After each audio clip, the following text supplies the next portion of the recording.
Bonjour, aujourd'hui nous recevons Bérengère Dubus. Bonjour. Soyez la bienvenue. Merci. Nous vous recevons dans le cadre des entretiens de la Glorieuse que nous publions tous les mardis depuis 9 ans. Donc je résume votre vie, votre œuvre. Vous avez 44 ans, vous avez 4 enfants originaires de Berlou, chef d'entreprise, courtier en crédit immobilier.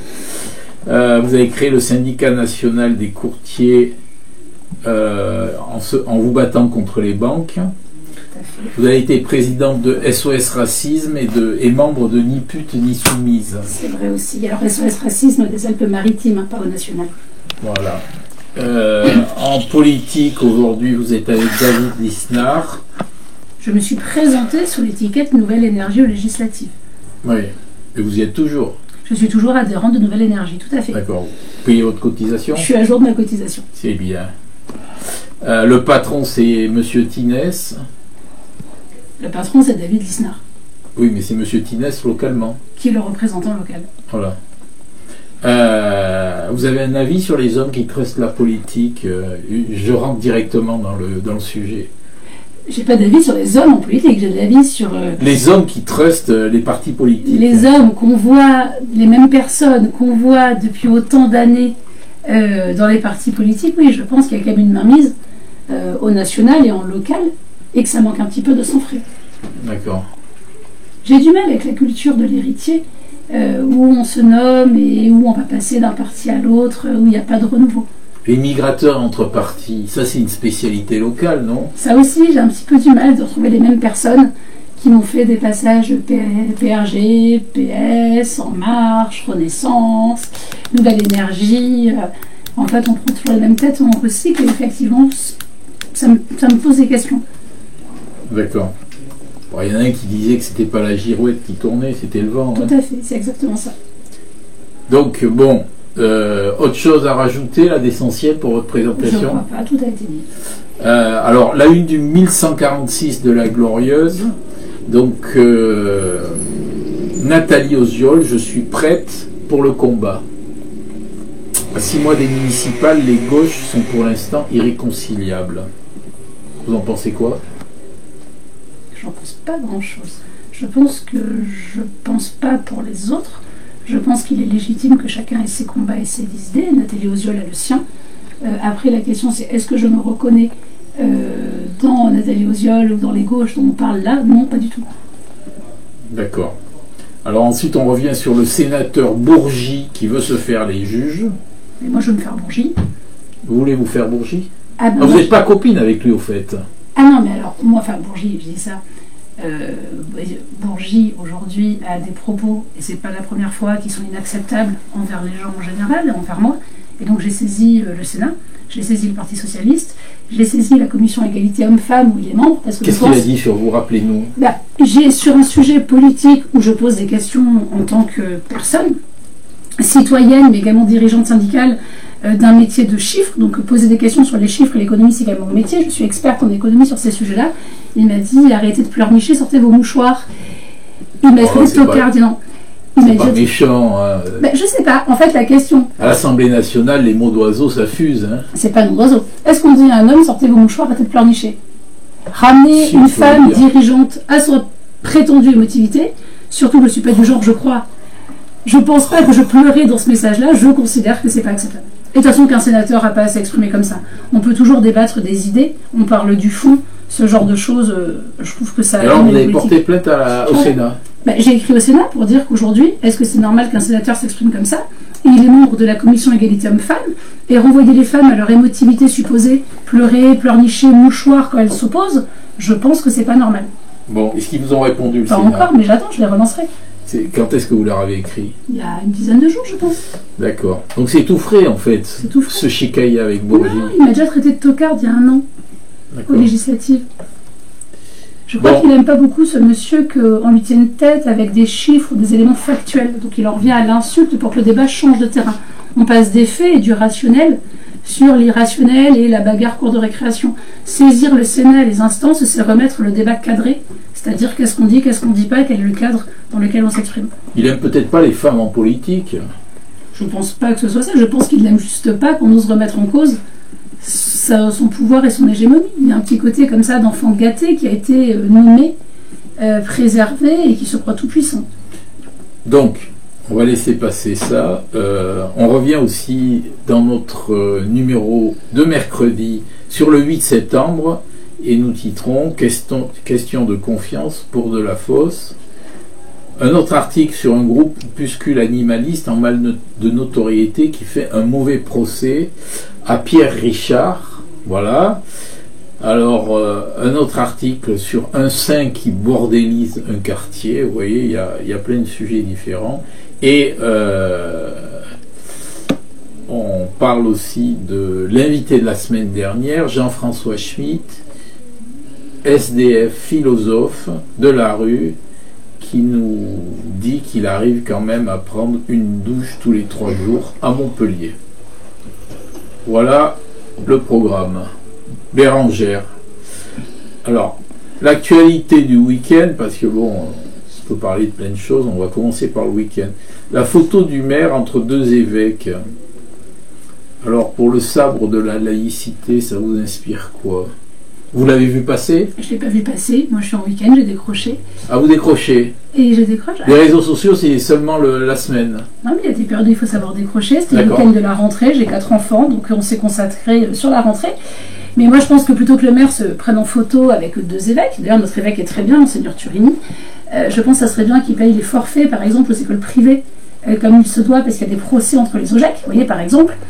Ça serait bien que pendant les travaux de Clémenceau, on ait pu accéder à l'église de Saint-Denis qui était inaccessible. Ils payent pas les... Ah, ils payent pas ce qu'il faut. En tout cas, les OGEC, aujourd'hui les organismes de gestion des églises catholiques, considèrent, puisqu'ils ont saisi le tribunal administratif, que la mairie ne leur paye pas le forfait par élève qui est dû. C'est-à-dire qu'on a quand même un maire qui a réussi à recréer la guerre publique-privée, Don Camillo Pépone.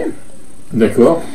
Et en revanche, bien sûr, qui pose en photo avec l'évêque et après, ces élus mettent leurs enfants dans le privé catholique. Mais vous voyez, c'est le genre de choses aussi où j'ai du mal, cette espèce de dissonance cognitive. D'accord. Alors, il y a un autre sujet. Donc, vous avez des enfants, beaucoup. Enfin, si pas mal. 4, c'est déjà pas mal, c'est plus que la moyenne française. Alors, bon, il y a un sujet dont on a parlé dans le journal, c'est la ville à hauteur d'enfant. Aujourd'hui, vous en pensez quoi?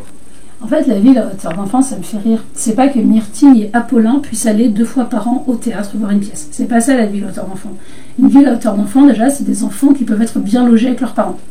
Donc ça veut dire que c'est une ville qui a du logement, et qui a du logement familial. C'est ça une ville à hauteur d'enfant. Une ville à hauteur d'enfant, c'est une ville où les enfants vont à l'école dans des équipements de qualité. Une ville à hauteur d'enfant, c'est une ville où on a des stades rénovés. Une ville à hauteur d'enfant, c'est une ville où les parents sont pas en burn-out, épuisés parce qu'ils n'arrivent pas à circuler quand ils doivent amener leurs enfants au foot, à la danse, au scouting, faire les courses, etc. En fait, une ville à hauteur d'enfant, c'est pas un dogme ou un concept, c'est une ville où les familles ont leur place. Or, à Montpellier, les familles ont de moins en moins leur place. Le taux de familles nombreuses est très faible à Montpellier intramuros, alors pour plein de raisons. Mais regardez aujourd'hui sur Ce Loger, vous n'avez pas d'appartement familial, vous n'avez pas de maison en location, il n'y a plus ça, donc les familles petit à petit partent. Donc une ville à hauteur d'enfant, c'est pas un concept, c'est pas des jets d'eau, c'est pas refaire un parc en bois. C'est une ville où la famille est bien. Et une ville, pour qu'elle soit bien, il faut qu'elle puisse loger. Qui a sa place à Montpellier aujourd'hui? Qui a sa place? Qui a sa place? Vous dites que les familles n'ont pas leur place. Je crois que, de toute façon, l'échec de la ce que veulent les métropoles, l'échec de la métropolisation telle qu'elle est vue aujourd'hui dans les grandes villes, Paris, Lyon, Montpellier, Nantes, Rennes, c'est la même catastrophe. On veut une ville avec des gens qui ne coûtent pas cher. Un enfant, ça coûte cher. Un enfant, ça coûte des places en crèche, ça coûte des écoles, ça coûte des infrastructures, ça coûte cher, un enfant. Une personne âgée, un senior, ça coûte cher. Ça coûte des moyens pour se déplacer, il faut des EHPAD, il faut des soins. Donc aujourd'hui, la ville parfaite, c'est quoi? C'est des gens qui sont consommateurs, sans coûter cher. Donc vous allez mettre des étudiants, des touristes, des congressistes avec le quorum, donc tout ça c'est très bien. Mais c'est pas des gens qui vont vivre et faire vivre. On veut des gens qui consomment et qui repartent. Et c'est ce qui est en train de se faire, mais c'est ce qui est dans toutes les métropoles. Les familles quittent Lyon, les familles quittent Paris. Le taux de familles nombreuses à Montpellier est très faible, il est inférieur à 3-4%. On a un taux de familles nombreuses, j'ai regardé, qui est très faible. Donc on a une politique finalement qui n'est pas tournée vers elle, tout en ayant un discours qu'elle est une ville à hauteur d'enfant. Mais une ville à hauteur d'enfant, c'est pas ça. D'accord. Et comment conciliez-vous votre activité professionnelle avec dans votre branche et les engagements politiques? Alors, pour moi, je n'ai pas d'engagement politique, j'ai un engagement citoyen. Le syndicat que j'ai créé, c'était pour défendre mon métier qui a failli disparaître. Enfin, vous êtes présenté aux élections, vous êtes un peu dans la politique. Oui, je me suis présentée, mais effectivement, je fais les choses parce que j'ai l'impression qu'il y a une urgence, une nécessité. Je ne réfléchis pas au sens quand on est cohérent, je crois que tout se concilie. Je crois qu'il est facile d'expliquer à ses enfants que ce soir on rentre tard parce qu'on a un engagement politique. Il est facile d'expliquer à ses clients que ce jour-là on décale le rendez-vous parce qu'on a. Je crois que les femmes, enfin c'est compliqué, mais je crois que les gens en général, encore nous les femmes, on doit pouvoir mener finalement une vie familiale, une vie professionnelle, une vie associative, syndicale ou politique, et que le fait de toujours devoir choisir, moi, est insupportable. Alors, vous avez été candidate aux dernières législatives. Quel bilan tirez-vous de cette expérience dans un contexte un peu dégagiste, on va dire ça comme ça? Qu'est-ce que je tire de cette expérience? Alors moi, dans le contexte, quand les législatives, la dissolution surprise est arrivée, j'ai demandé à Nouvelle Énergie s'il y avait un candidat Nouvelle Énergie à Montpellier dans ma circonscription pour voter pour lui. Et on m'a répondu non, mais que s'ils voulaient, ils accepteraient que je sois une prosette candidate, vu que j'ai quand même pas mal d'engagement au niveau de l'économie, sur toutes ces questions, l'entreprise, défendre les entreprises, donc sur les réseaux, sur Twitter, sur LinkedIn, donc je suis quand même assez impliquée, j'ai fait beaucoup de rapports dessus. Et donc moi j'ai relevé le défi. Finalement 15 jours de campagne, 6% et demi. Une campagne qu'on a fait tout en artisanal. C'était qui votre binôme? Clément Herrero, mon binôme est un policier de Pignon, policier, fonctionnaire de police, qui est originaire de Pignon, et qui est parti avec moi. Nous sommes partis tous les deux, et j'en retire une frustration, dans le sens que j'ai trouvé qu'on parlait très peu d'idées finalement. Et j'ai été déçue, enfin on n'a pas eu le temps dans ce débat-là peut-être, ou dans cette campagne-là, mais il nous manque de débat de fond. C'est-à-dire que les gens savent pour qui ils votaient, parce qu'on votait pour un parti, un dogme, mais qu'il n'y avait plus de débat. Et je crois qu'on devrait en revenir au vrai débat. Débat public sur ce qu'on veut, sur les enfants, sur les chiffres, sur l'économie. Et j'étais un peu frustrée du manque de débat, d'idées sur le fond. Vous avez eu des aides des autres partis de droite? Des aides comment financières, autres? Non, des militants. Non. Non. La question, moi j'ai cru que quand un parti vous proposait l'investiture, derrière vous aviez une machine de guerre, etc. Pas du tout. J'ai tracté mes amis, moi, mes proches, on a tracté. J'ai quelques militants Nouvelle Énergie qui m'ont un petit peu aidé dans leur zone sur 7, parce que la circo était grande. Mais on n'a pas eu d'aide en tant que telle. La campagne, pour vous dire, je l'ai faite vraiment seule. J'ai imprimé mes tracts. 6%, ça fait combien de voix? J'ai eu 6,5% et ça fait environ 7000 voix. D'accord. Il y avait d'autres candidats de droite sur ce secteur? Non. J'étais candidate Nouvelle Énergie avec le soutien des Républicains. D'accord. Et du parti écologiste du centre équivalent du Modem. Il y avait bien sûr la France Insoumise et le Rassemblement National qui était assez fort. Il y avait candidate macroniste. Candidat macroniste. C'était qui le candidat macroniste? Je ne m'en rappelle pas. Et elle était Horizon d'ailleurs. Elle était Horizon. Elle était macroniste Horizon. Je m'en souviens pas. Bon, vous êtes rapproché de Madame Perrin. Vous en êtes où maintenant? Alors j'ai rencontré Isabelle Perrin comme je rencontre plein de gens. Moi, ça fait des années que je veux qu'il y ait des sujets qui soient portés. Le sujet de la famille, le sujet du logement, la dette de Montpellier qui explose. Par mon rôle syndical sur le logement, je remets régulièrement des rapports au ministère du Logement, je remets à Bercy. J'interviens dans les médias pour parler de crédit, de la crise. Donc j'essaye en local d'apporter ça. Donc oui, j'ai rencontré Isabelle Perrin comme j'ai rencontré plein de gens, mais je ne suis pas plus rapprochée d'Isabelle Perrin qui est quelqu'un de très bien. Vous n'êtes pas éloigné d'elle? On n'est ni éloigné ni rapproché. J'ai des rapports cordiaux. Je porte des sujets, mais il n'y a pas de lien. Il n'y a pas de lien.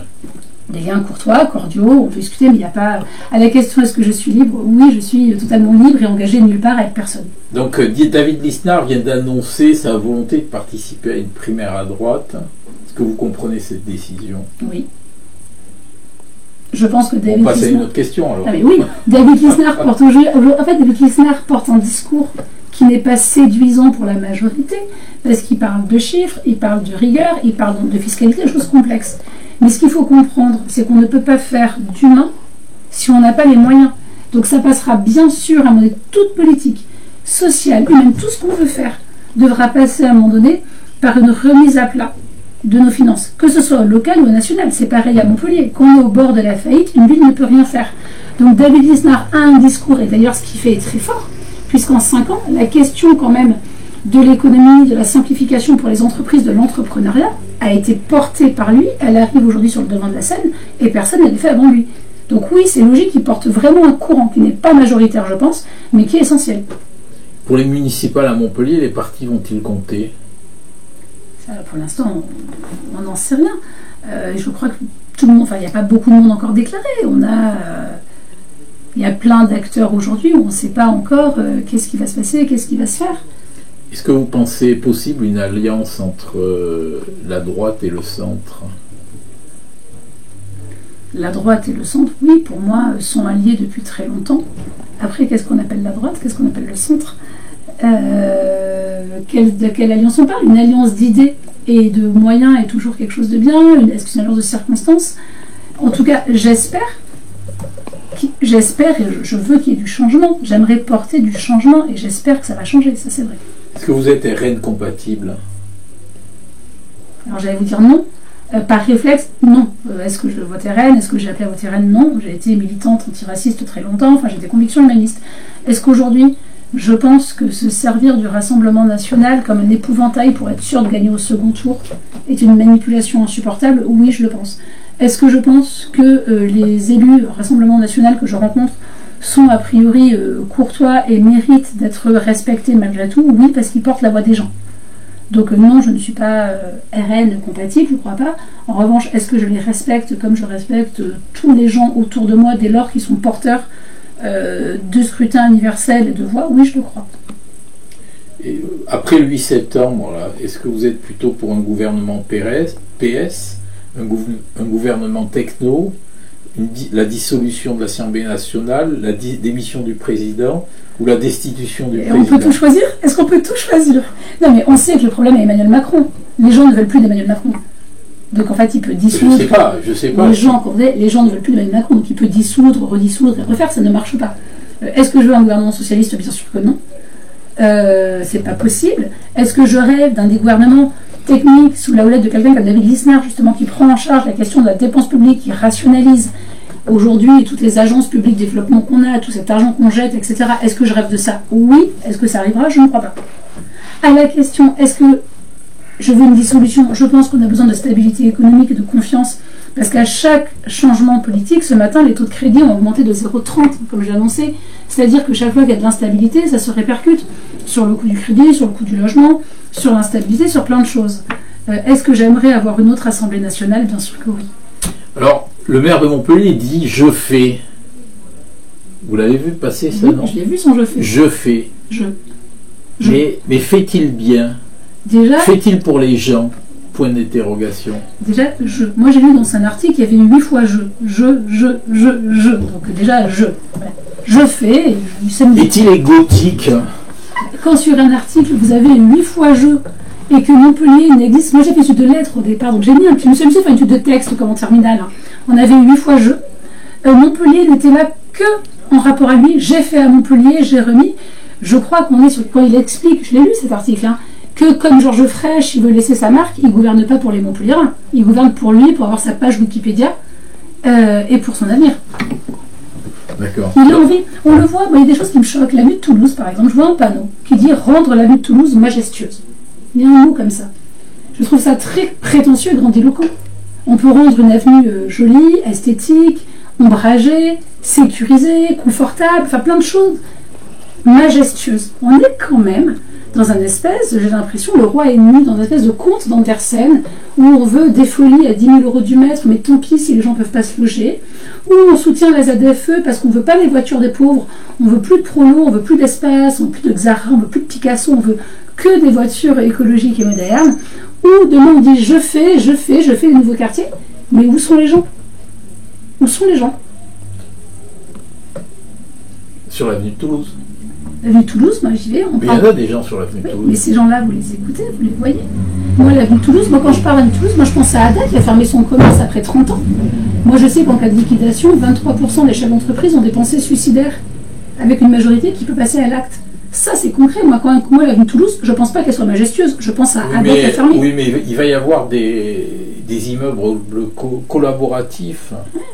C'est à la mode, ces choses-là. C'est très bien. Ça va remplacer les anciens immeubles, les tours de béton insonorisés, où il fait très chaud à l'intérieur. Il va y avoir des immeubles avec des arbres à l'intérieur. Mais je pourrais vous raconter une histoire magnifique. C'est l'avenir, ça. Il y a 2 ans, j'étais invitée à une conférence de la Fédération des promoteurs immobiliers, avec une dame qui est venue, Sonia Lavigno, qui est ethnologue de la construction. Donc le terme m'a... Et donc d'un coup, elle nous explique qu'il faut que les immeubles... Donc elle conseille Michael Delafosse, a priori, elle conseille Montpellier, elle conseille Paris, elle conseille Lyon, Barcelone, donc toutes les villes en fait que les gens fuient et qui deviennent invivables. En réalité, c'est ça. Si on prend la diagonale du désespoir, on est là-dedans. Grenoble. C'est quoi la diagonale du désespoir? Paris, Lyon, Montpellier, où l'insécurité croît, les familles partent. Enfin voilà, on peut faire un petit truc sur Grenoble et Nantes, ou le losange du désespoir. Vous voyez, cette espèce de... Toutes les villes aujourd'hui où on a mis du dogme et pas de la réalité. D'accord. C'est pareil, insécurité en hausse, des immeubles collaboratifs. C'est fabuleux, ça. Quand un élu vous le vend, demandez-lui où il habite. Demandez-lui s'il habite en maison ou en immeuble. Monsieur Delafosse, il habite dans une résidence collaborative. Ben, je pense. Puisqu'ils nous vendent ça, je pense que Monsieur Delafosse habite dans une résidence collaborative où, comme nous l'avait expliqué cette conférencière, ils peuvent prendre leur repas en commun dans la cuisine commune et on a une laverie en bas pour à 3 h du matin aller laver son linge en heure creuse avec ses voisins. Parce que là, en fait, on parle de femmes, féministes, politique, famille. Vous voyez, une ville à hauteur d'enfant, c'est une ville où votre mère n'est pas épuisée, par exemple.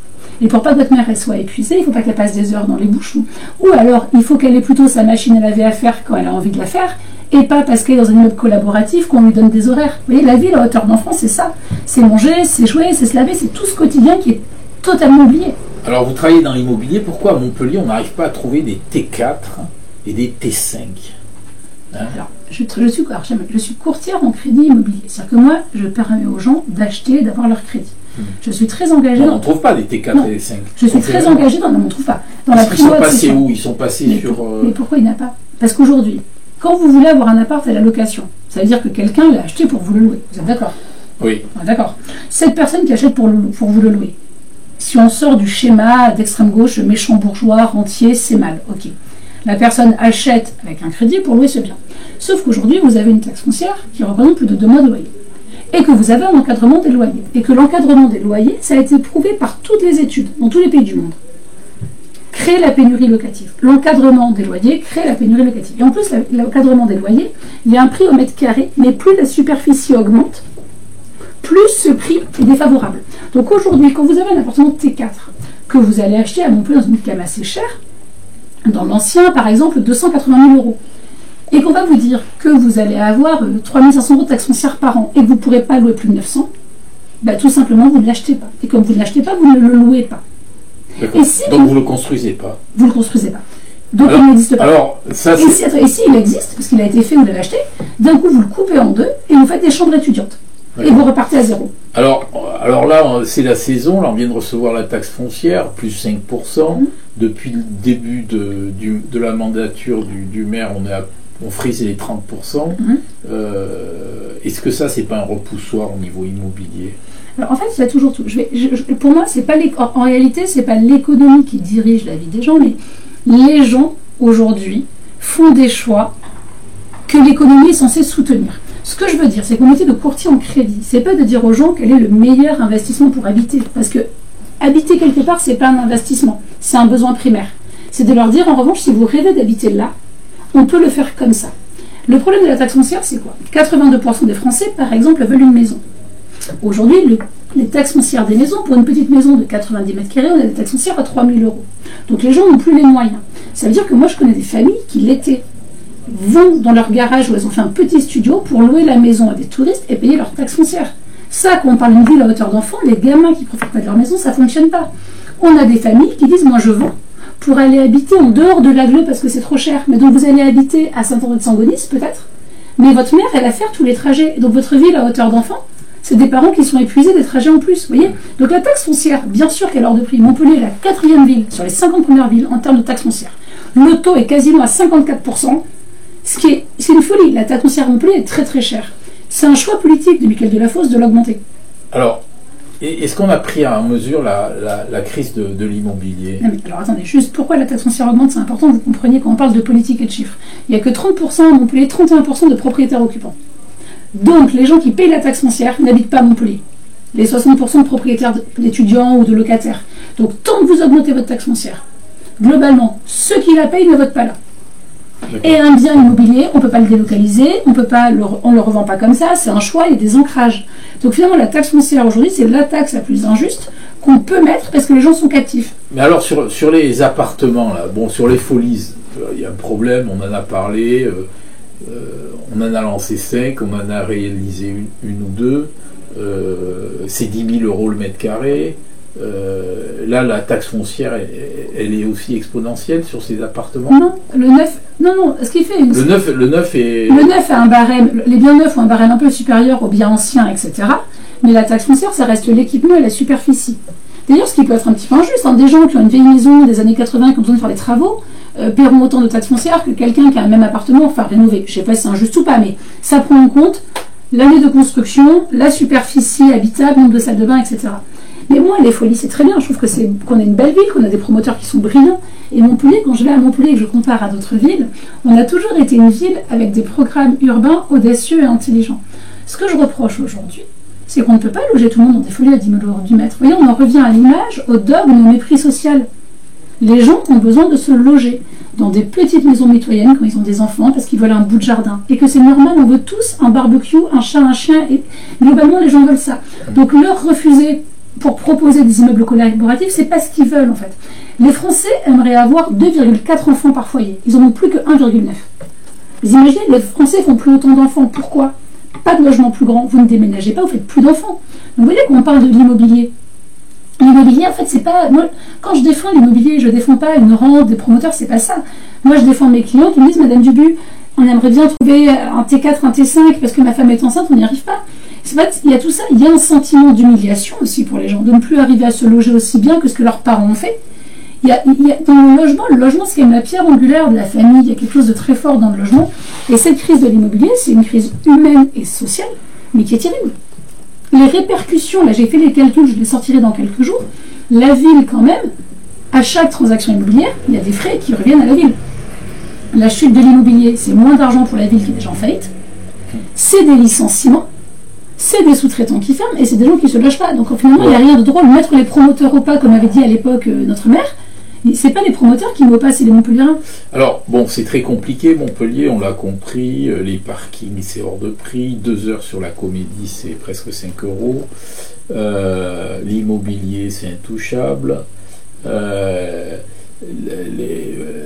les établissements privés, les commerçants ferment, il y a de l'insécurité, est-ce qu'il y a des vols de trottinettes, est-ce qu'il y a une lueur d'espoir dans cette ville? Dites-moi. Déjà, cette ville, notre ville, si on est là, c'est qu'on aime notre ville. Si on est là, c'est qu'on aime notre ville. C'est la première chose.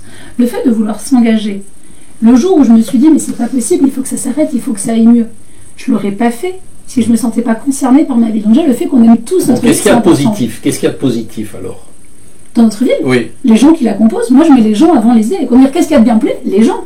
Moi, quand je sors dans Montpellier, vous me parlez de ma ville de Montpellier, je pense à mes commerçants en bas, je pense à mes voisins, je pense aux gens qui la composent, je pense à tout ça.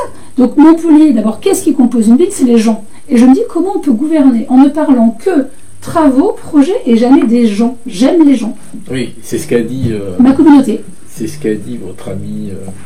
Romégas. Oui, parlons des gens. Pour le coup, vous voyez, comme quoi on peut être aussi transversal. Je crois que Romégas avait raison. Parlons des gens. Moi, ma ville, elle a une mixité. De la Fosse, il parle de lui. Romégas, il parle des gens. Et effectivement, je pense qu'on a besoin d'élus. Sémantiquement, on avance, n'est-ce pas? Je suis d'accord. Non mais. Bon, je vous remercie. Qu'on soit d'accord ou pas, je trouve qu'il faut parler des gens et se tourner vers les gens. Très bien, je vous remercie, madame.